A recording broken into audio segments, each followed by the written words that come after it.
Not eaten by an alligator, just taken off with, I guess. Now, if you actually read the story, you realize that she was a homeless woman. She was charged with trespassing because she was fucking homeless. There's nowhere for us to live. We're not allowed to live anywhere. You're constantly forcing us to move on and on and on. Constantly forcing us to move somewhere else, or we're fucking criminals.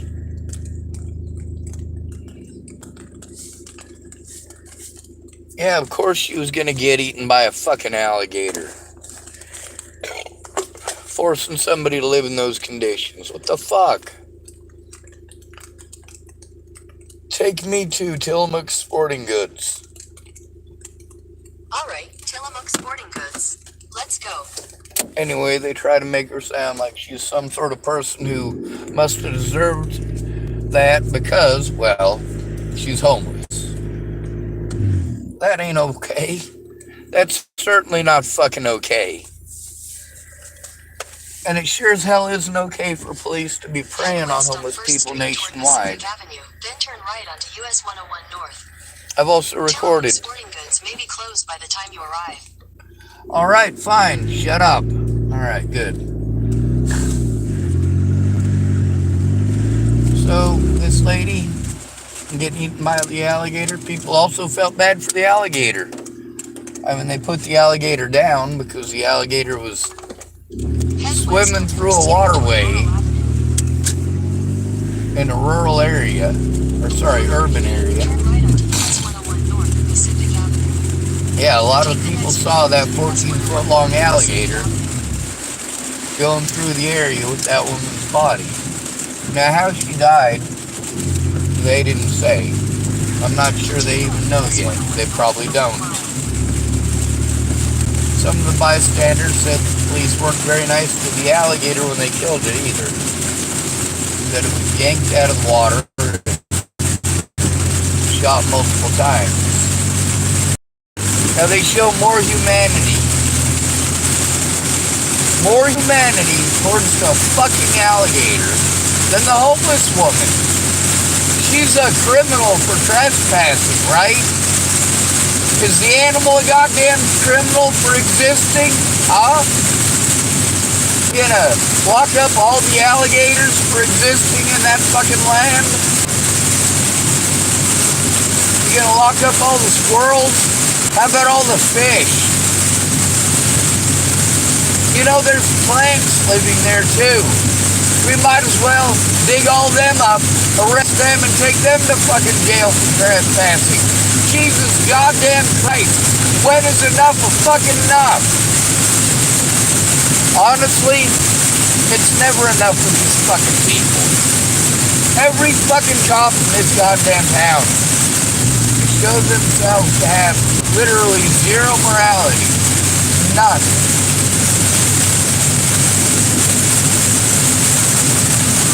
Your worth as a human being here is dependent upon how much money you have and whether or not you own property.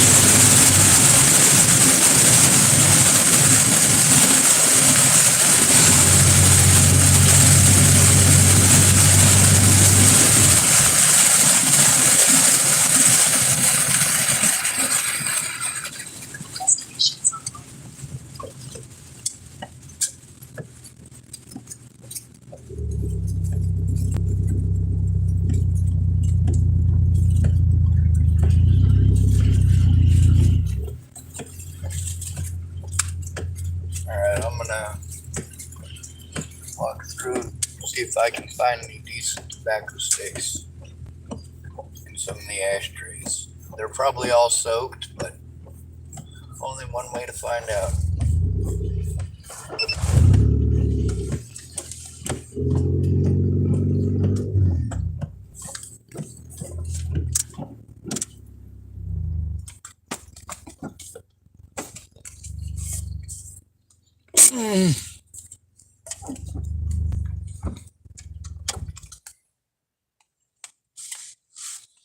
See how much battery we got. Ooh, 19%.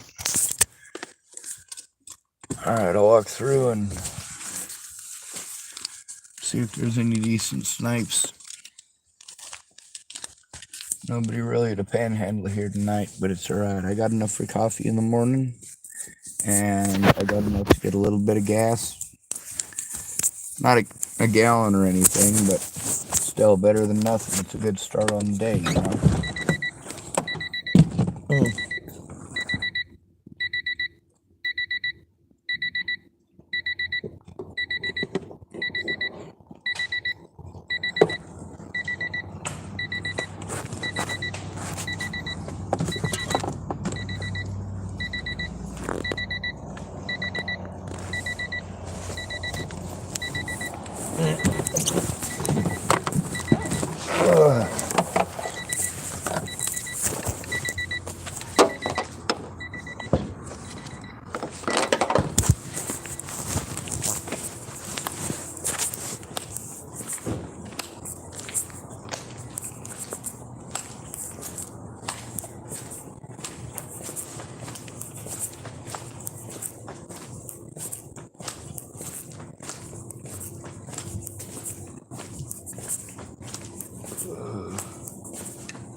Alright, I suppose I could get back to talking about some of the different RPGs from around the world.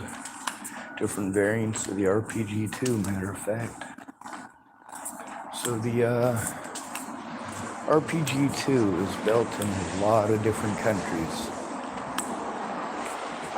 They actually make RPG2s in the United States, Canada, Mexico.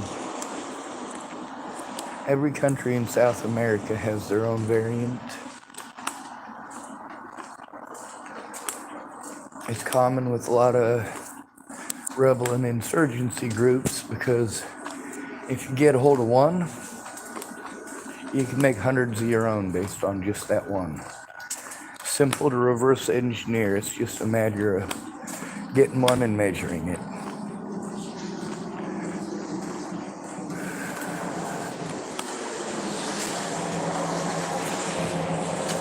Now the projectiles themselves are a little bit more complicated, but they're not as complicated as an RPG-7 round.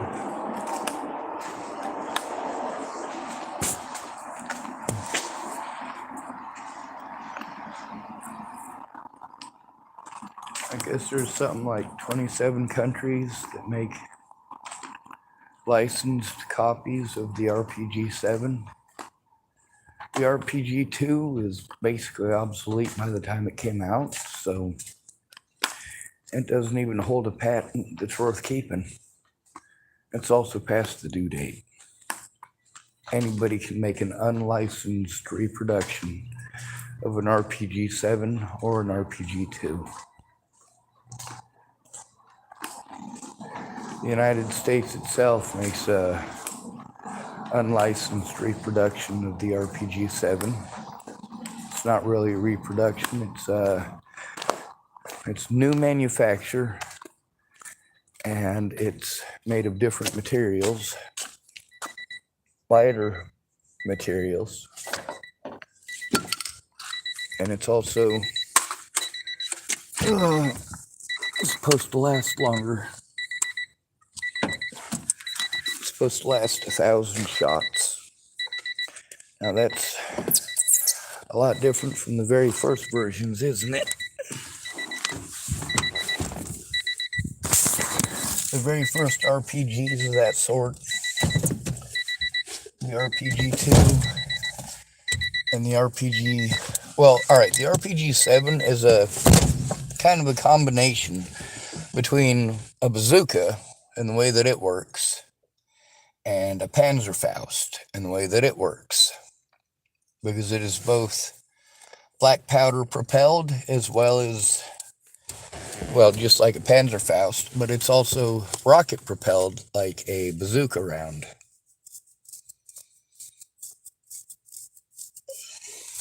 Now, some of the ones that they have in Cambodia and Laos, they're actually designed exactly the same as the projectile tube anyway, is exactly the same as they would have used in World War II for some of them. That's the thing about it being a 40 millimeter tube. You can adjust it however you want. And there was a lot of people that liked the idea of having a RPG-7 type of thing that they could basically put over their shoulder and fire off like an M-Law.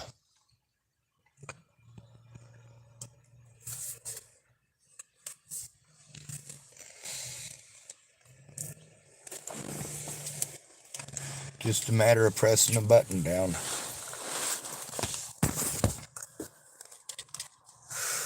You could also fire it underhand because of that, which is part of the reason that they found a couple of variants in Burma that are like that. Basically, you've got your RPG-7 or your RPG-2 that you're holding down low. It doesn't have a traditional pistol grip handle on it, so basically you just let it hang in your hand, and when people are walking up on you with their rifles pointed at you, telling you to put your weapon down, well, the way that you're holding it looks like you're not able to put your hand on the trigger anyway.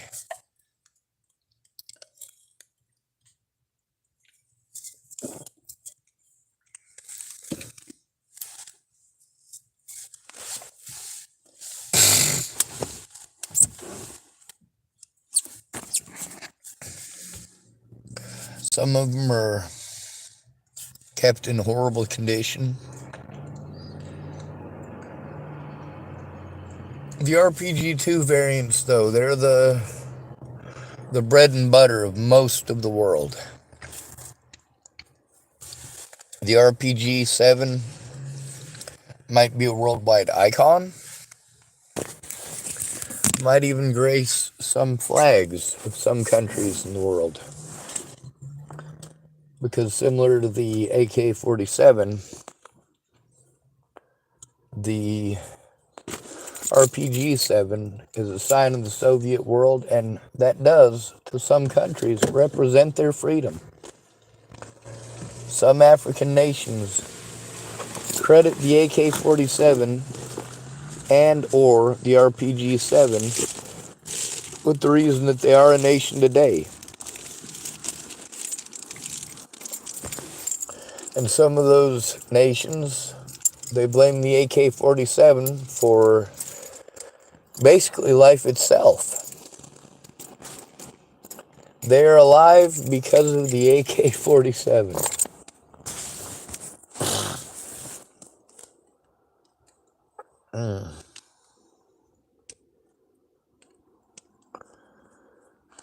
I could make a few canister rounds, I guess, to show you, since it won't have any black powder or anything like that. I don't have any black powder.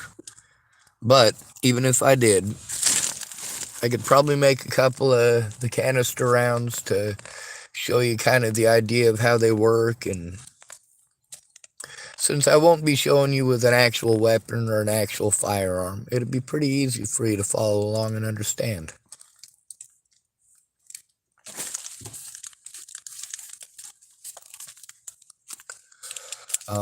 There's a few of these RPG 7 type projectiles.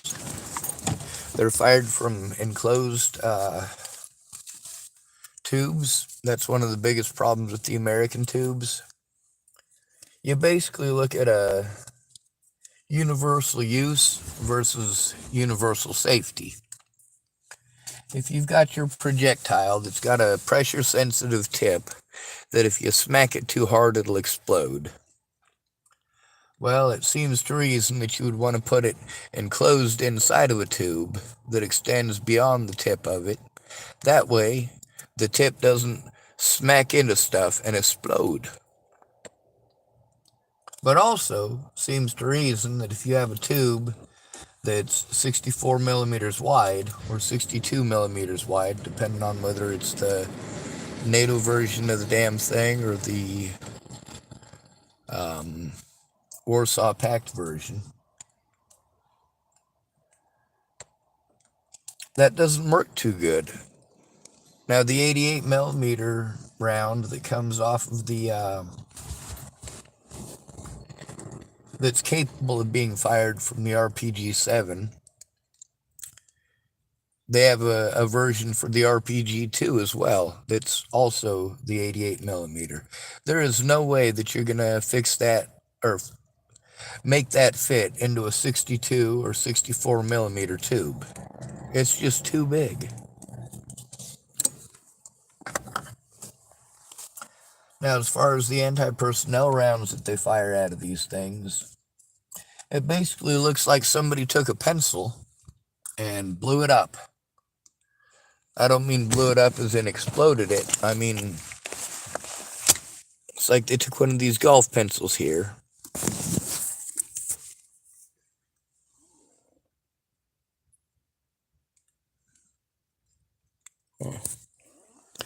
It's like somebody took one of these golf pencils here and made it about, I don't know, 5 times wider, 5 times longer.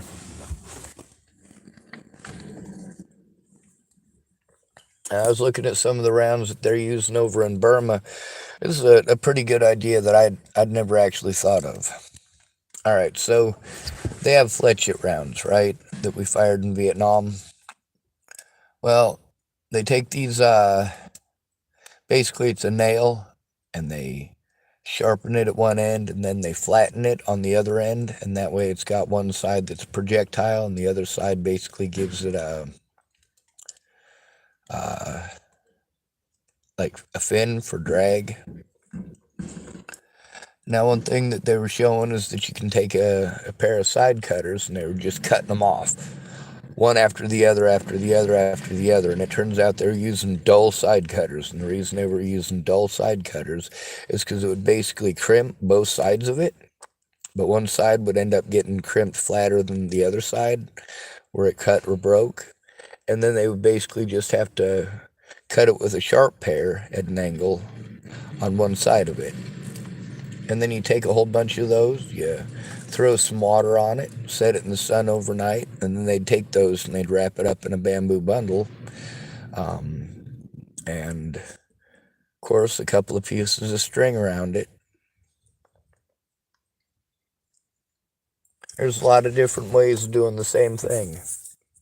The Israelis, when they were having their war for independence, it wasn't even the war for independence yet. It was just fighting for survival against people who had broken their rules. People who had claimed, yeah, if you pay your money and you promise to live under our laws, by our rules here, yeah, you can have that land and you can live there.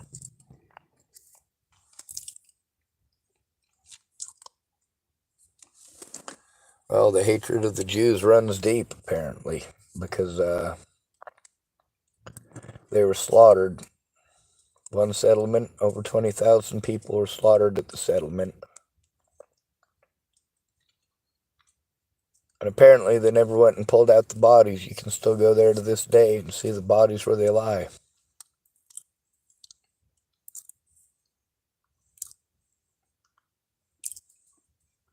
I don't know if that's true or not. I've never been to Israel. But one of the things they were talking about was how difficult it was to get ammunition into Palestine at the time. So what they were doing is they were ordering women's lipstick, and they were using the brass lipstick cases to make their ammunition. They were firing out of German Mausers, and these Mausers that they were firing were built at a factory that, end of the war, it was slaves who were building them, and in specific it was Jewish slaves, and they were making all of the rifles so that they were just a little bit off, so that the German soldiers that used them wouldn't be able to hit shit with them. Well, then after the war, they ended up... There's some people... Oh. Nothing major, just some people messing around. No, I'm not siding with Israel or Palestine or Egypt or any of them. What I'm saying is that chance favors the prepared mind. And sometimes somebody might have an idea that seems completely crazy or cockamamie to you, but it's better than just giving up when lives are at stake. At least it's trying.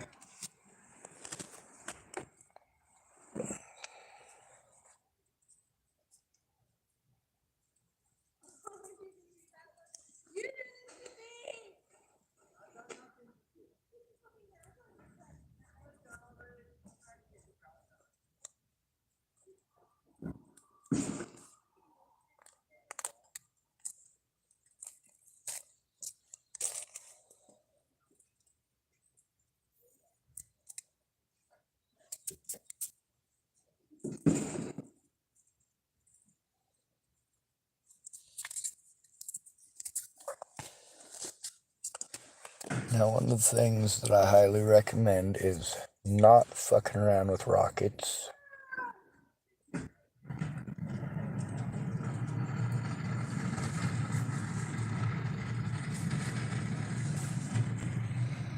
They're dangerous. If you want to mess around with small Estes rockets, that makes sense. One of the...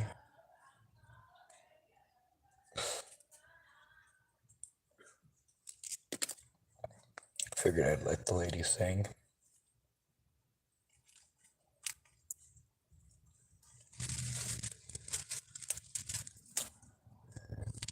One of the things that I've noticed about people who are unfamiliar with certain implementations is that when they're unfamiliar with it, that's when they're the most dangerous.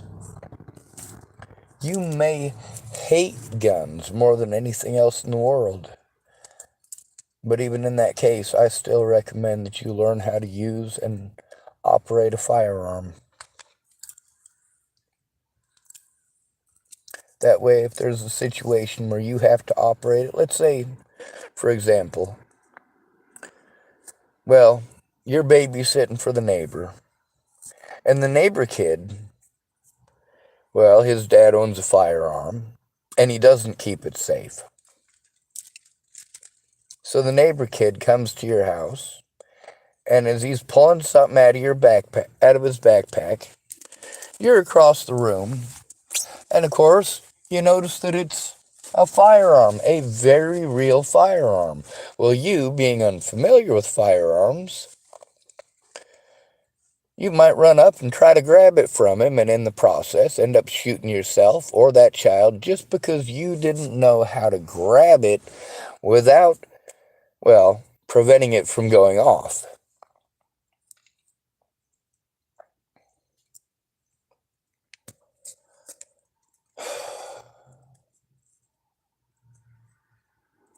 If you can't tell, my YouTube channel is my I wish someone gave a shit channel. My I don't have a friend channel. My hey, this stuff is very real and it's happening every day channel.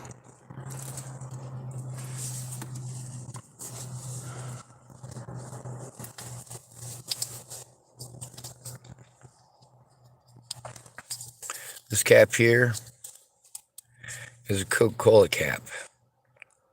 A standard Coca-Cola cap. 20 millimeters wide.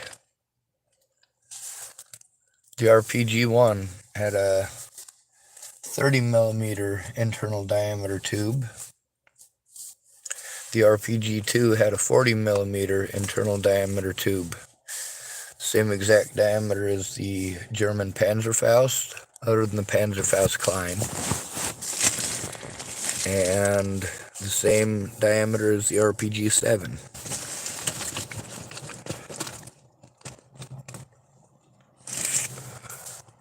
To my knowledge, none of those rounds are interchangeable.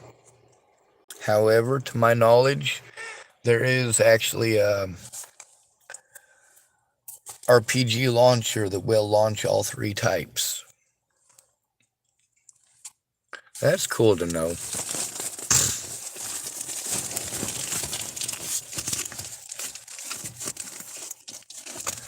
There was one I was looking at, and I'm trying to remember where I saw it. But it's, basically there's a slide. And it's a piece of metal, and it's got 3 prongs sticking up on it. One of them 2 prongs sticking up on it, I'm sorry. It's got one of the prongs, it's the length of, where the hole is on an RPG-7, and the other one has it lined up for where the RPG thing would be on RPG-2. And then the third prong was basically to hold it in place. Now there's a slide lever that goes back and forth, and if it's underneath one of them, then it actually pushes that one up so that it's plugging the hole, but it's not going up or down. And that frees up the other one to be moved when the trigger hits the spring. But then if he slides it the other way, then it would be for a different round. And with that slide technique, you could actually use it so that it would fire off 3 or 4 different types of RPG rounds. Then there's the mild steel tubing. One guy was talking about how he'd fired over 100 RPG rounds from his RPG-7, and it still worked just fine. The Americans claim that their version will fire up to 1,000 rounds of RPG-7 ammo. Although I'm not sure what the American version of the ammo is called. The most common round being the heat. That's high explosive anti-tank round.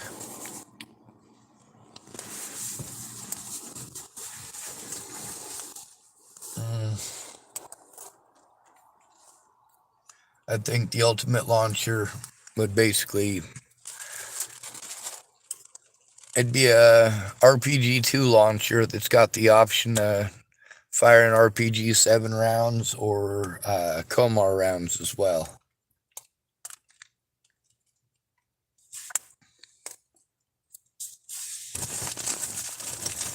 And also Panzerfaust, because here's the thing about the Panzerfaust.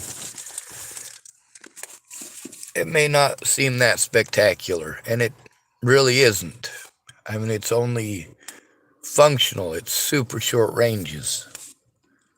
But at those super short ranges, you're going to have a hard problem missing an infantryman.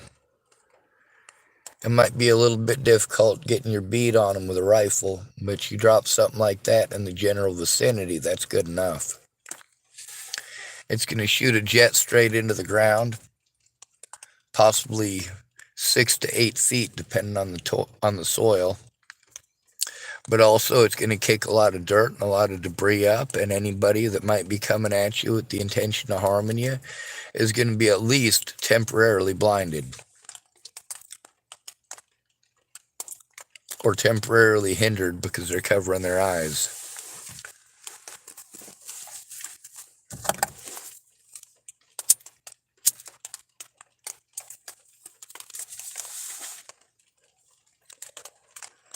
Now, if you can fire an RPG-7, and you can fire the RPG-7 rounds out of it, and then you can also fire the OG-7V rounds.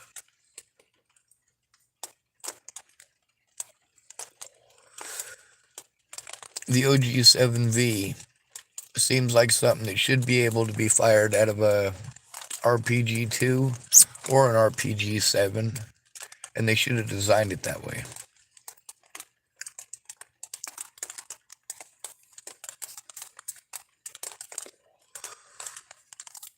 Not that it matters, the rounds that they're making in places like Burma. You know, if you're making your own black powder and you're harvesting bamboo from the local area, you're harvesting strings from the local area, you're making everything yourself from the local area, you're literally making rounds for pennies on the dollar, whereas if you're going to get one of the anti-personnel rounds from the manufacturer, you're looking for, up to $300 for one. Or around $300 for the base rate one.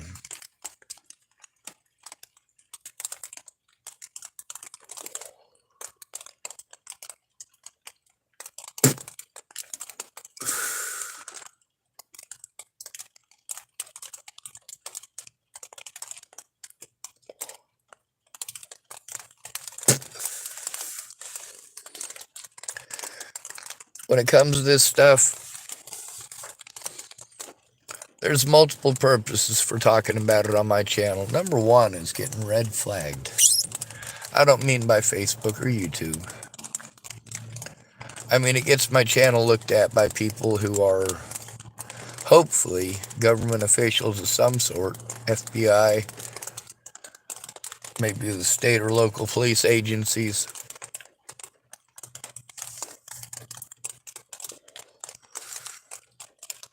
Depends on the area. It gets people looking. Yeah, I know it makes me look mentally unstable and like I'm wanting to go do damage and destroy things and so on and so on. And really, it's just a way to get you to take a look and hopefully to listen.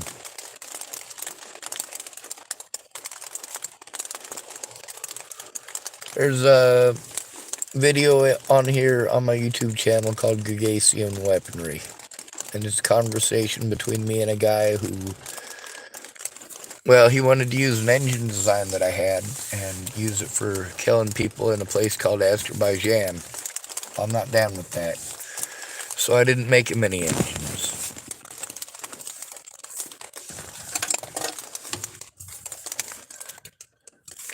I'm not down with hurting people like that. Alright. Let's get this plugged in so my phone doesn't die tonight. I'm going to go park myself at the other end of the parking lot. Hopefully I don't get messed with. There's a possibility I will. There's also a lot of people pissed off at me because I told the truth about them. You know, I shouldn't have had to tell the truth about them. They should have come forward with the truth about my situation and about how hard I'd tried to get help and all of their excuses. And the thing is, at first I didn't treat them as excuses. I treated them like these were really legit reasons why these people forced me to wait for as long as I did. But over time, it becomes obvious that these people never intended on helping. They never should have pretended to be my friends. I would have never wasted the fucking time with them. So why did I waste the time with them? Because I was desperate and I needed their fucking help. How many of y'all been stuck in that situation where you have to depend on people that may not have your best interests at heart, but they say you're your friend, they're your friends, and you're expected to just accept that by just about everybody? Oh, this person said they're your friend. Why don't you ask this person? Why don't you ask this person? Well, chances are pretty good I already have. I just wanted to beat around the bush and play fucking stupid. Most of my friends did that.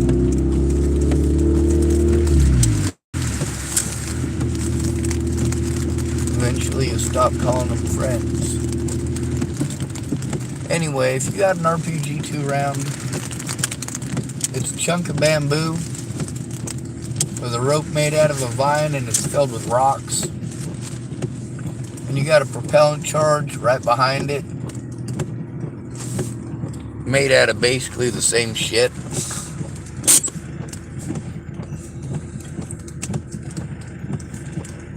Oh, one of them I was looking at, it didn't even have cardboard. That's what they use for the propellant charge. Ah, shit.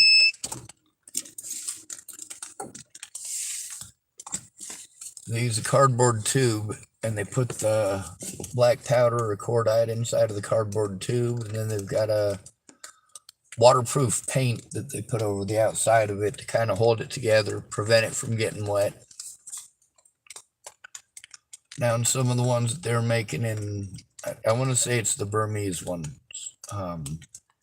Some of them was just, they took a tube and they took some leaves that were wet still, and then they wrapped the leaves around this tube and they let them dry, and then they pulled them off the tube and filled them with black powder and put a layer of basically a type of basically a tree sap sealant.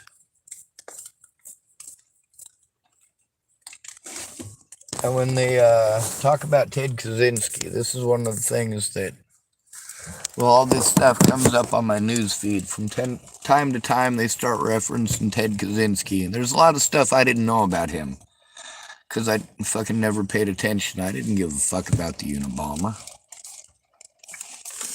But they talk about how his explosives were basically made off out in the woods out of natural materials. I'm like, well, I definitely have the knowledge to be able to do that. I think a lot of people have the knowledge to be able to do that.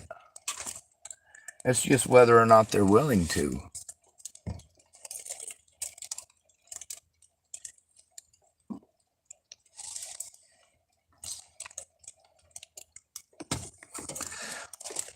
There's a lot of people in the United States that would be capable of looking at an RPG-7 cutaway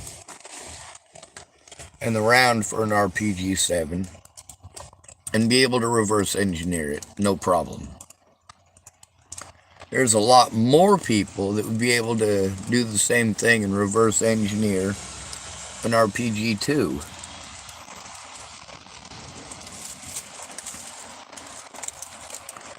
But are they motivated to do so? No, they're not. Most people are not motivated to make explosives to go hurting people with. Most people are not motivated at all towards of evil or hateful ends like that. Now, for me, I make the study because this is stuff that we're probably going to have to deal with in our lifetimes. A lot of us, our kids are being raised in the same screwed up world that we're in, same screwed up habits that we got, blaming the same people that we do. We got a lot of Christian youth today being taught that everything is Muslims' fault. And the chances of them ending up in the Middle East fighting against insurgents with RPG-2s and RPG-7s, it's pretty significant.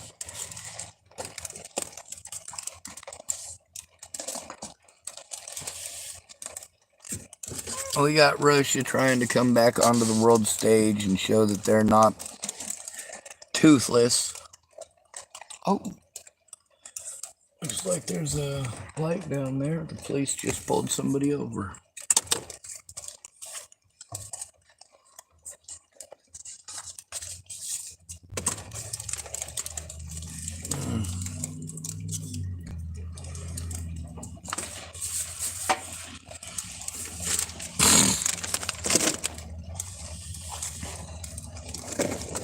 The thing with the Ted Kaczynski stuff, you could probably make an RPG-2 out of wood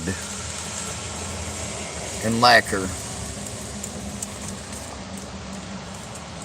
I wouldn't recommend firing it more than once, but it's a possibility. You could make it with all natural ingredients from up in the mountains and try to pull a Ted Kaczynski with it, but then you're getting into a whole bunch of complicated stuff with something that's probably more hazardous to the user than the user is really going to intend. For all the trouble you're going through, you might as well go through the way that Ted Kaczynski did it, which is to not make something overly complicated. The thing that Ted Kaczynski didn't stop to think about is that rich people don't open their own mail.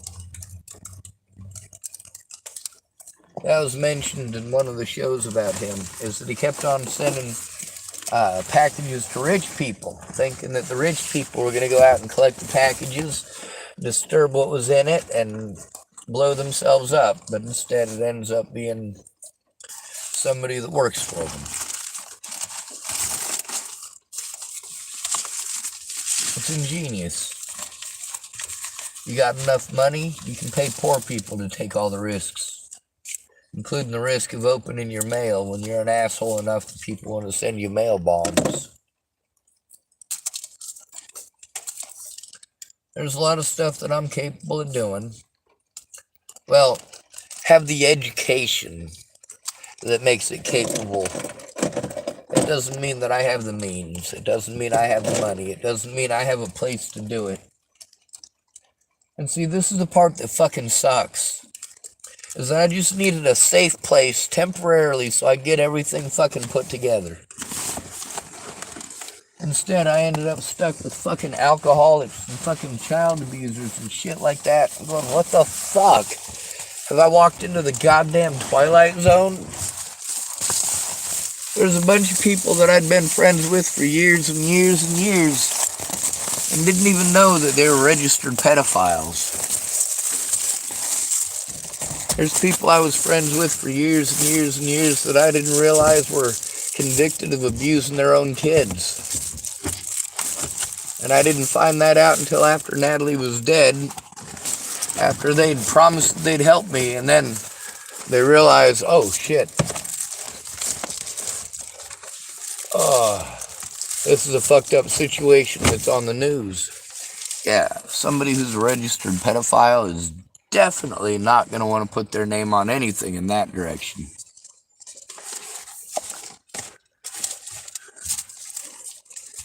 There's a lot of these folks who promised to help me but didn't, that it makes perfect sense afterwards knowing the situation. Hindsight is 2020, isn't it?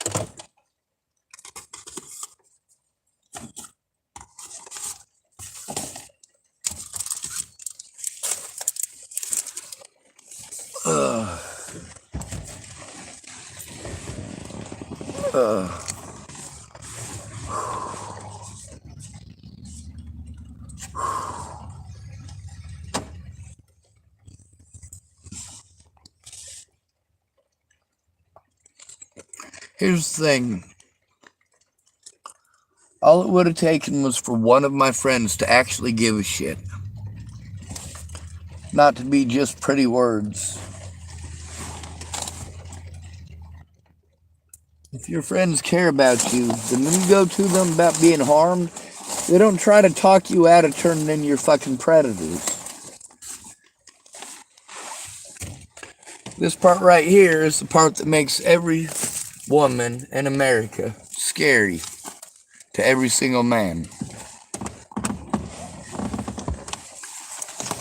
We have to be afraid that if she doesn't get what she wants right when she wants it, she'll destroy our lives and get away with it because of bias. Everybody knows the law doesn't give a shit about what's legal and what ain't. It still always comes down to mob law.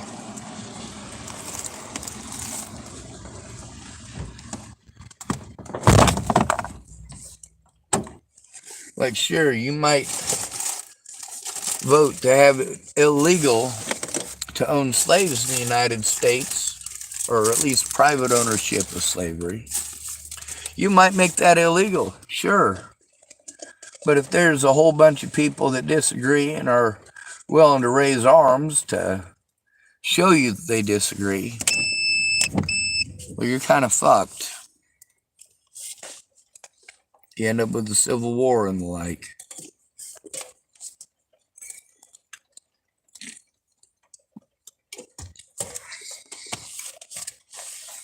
Some things just ain't worth fighting for. I'm not willing to fight for slavery. I'm against slavery. If somebody told me that because I live in the United States that I have to pick up a rifle and go shoot people, I'd say fuck off.